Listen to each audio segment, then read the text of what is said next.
My name is Asitiva. I am a friend of this congregation. Hi, everyone. Hi. Worship team, you do such a good job. I was just about to come here and start jumping when you said, come and dance to the Lord. You know, I was wondering, why are people not going to dance? Huh? I take every word literally. Not every word, but most words literally. And it's such an honor to be here. I think some of you already know me. I've been here a couple of times. Hi, David. David, you have my video ready? All right. So, as Reverend, thank you so much for having me. I honor you. I honor the leadership of this congregation. Thank you, health team. I am convinced there's a special place in heaven for healthcare workers. Can I get an amen? There's a special place in heaven for healthcare workers. Why? Because we go over and above. My supervisor tells me, Candy, the day you stop caring about people, stop being a psychologist. Go take a jembe and go to the farm. And it's true. You cannot work with people if you do not care about people. True or false? We must care for people, especially as healthcare workers. So I'm a psychologist. I have a master's in counseling. I am just winding up my PhD in clinical psychology here at USIU.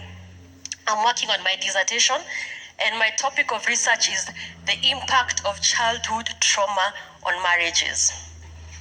I know you think, what does my childhood have to do with my marriage? Once I get the results, you'll be the first to know. Is that okay? But today I want us to watch a quick video. Before we watch this video, ladies and gentlemen, let me just give you a warning. Our conversation today will be quite messy. It will be uncomfortable, but that is life, isn't it? Si maisha iko tu hivyo. We take it as it is. Because I am a counselor, I talk about real life. So we're going to have very deep, intimate conversations. I see we have children, so I'll be careful. Is that okay? I'm a mother as well. So if you have been affected by suicide in the last 1 year, you're free to walk out of this video because it will elicit an emotion. Okay? If it does elicit an emotion in you, please, it's okay. You're normal. Are we together? So we're about to watch a very emotive video. It's real, but remember, it's not your story, it's somebody else's. It's not your story, it's somebody else's. But let's watch it and see what we can learn from it. Thank you, David.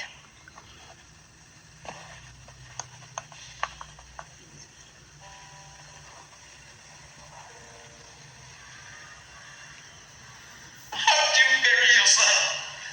Just how do you bury your son? God, please help me. Please help me.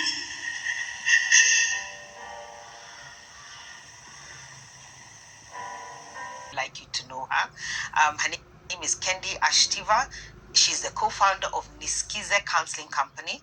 She has a master's in counseling psychology, is a doctoral candidate of clinical psychology from USIU, Africa.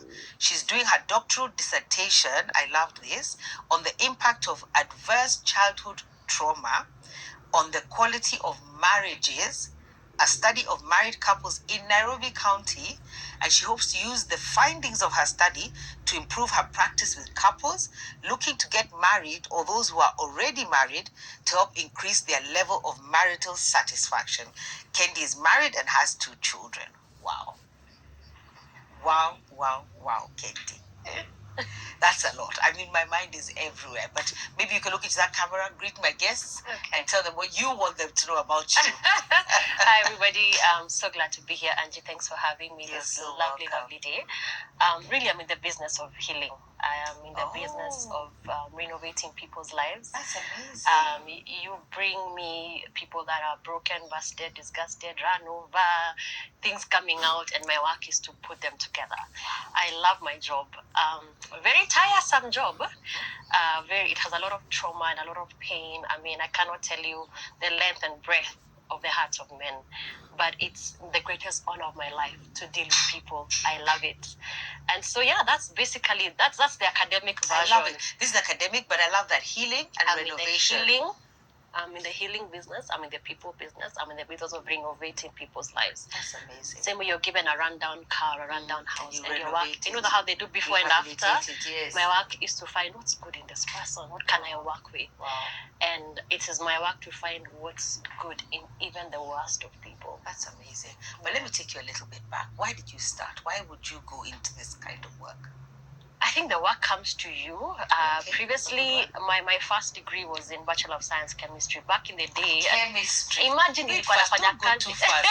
What is chemistry? Why bachelor? Why bachelor in chemistry? So I've always been good in sciences. Wow. And back in the day, JAB, Yes. remember JAB, Joint Admissions Board? They didn't care about you. You coaches have come to help us now. Back in the day, your results used to determine your destiny. Your destiny. It wasn't your passions.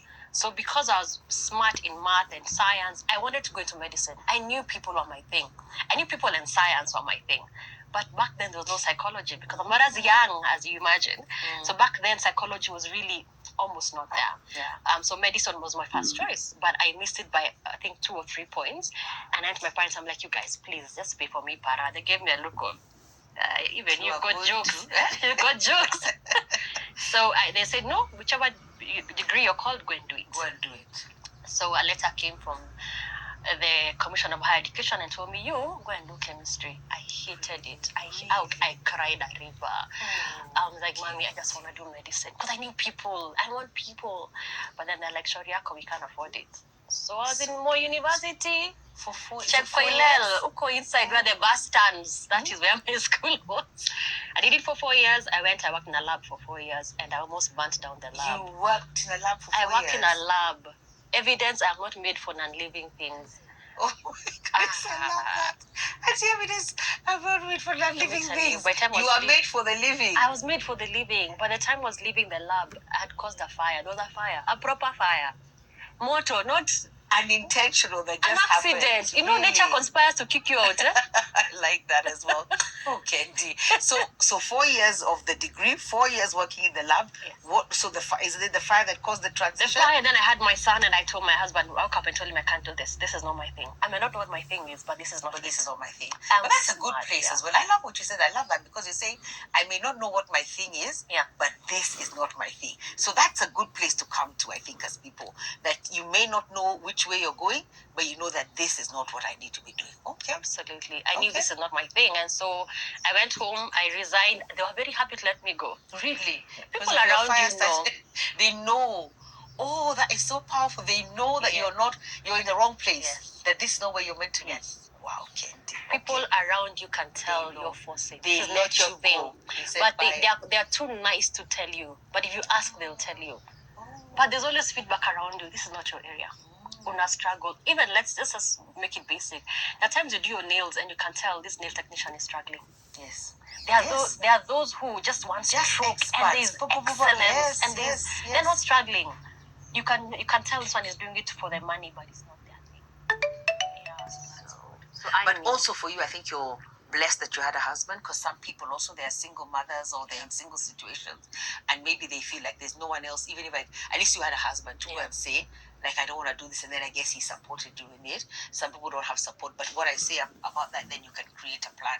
You should create some sort of exit plan that will help you live and be able to live and do what you need to do as you find yourself. So that's amazing.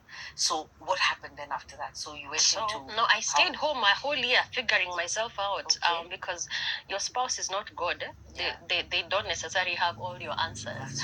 But that was the most depressing year of my life. Oh, Lord. I remember, now I look back, I'm like, yeah, that was actually clinical depression. I remember being in my room. I have a small child who no longer needs me. You know, he's done with the boob. I don't breastfeed anymore. I'm unemployed. Everyone around me is moving, has a job, they has look like they're smart. They shower, they go out there. And me, I wake up, I'm like, what am I supposed... I remember I would be in my room and the curtains are closed. I just want darkness because I'm like, there's something wrong. You know, that time my marriage went to the dogs because I was like, this idea, you know, I was entering his world. You know, let's share your gift and your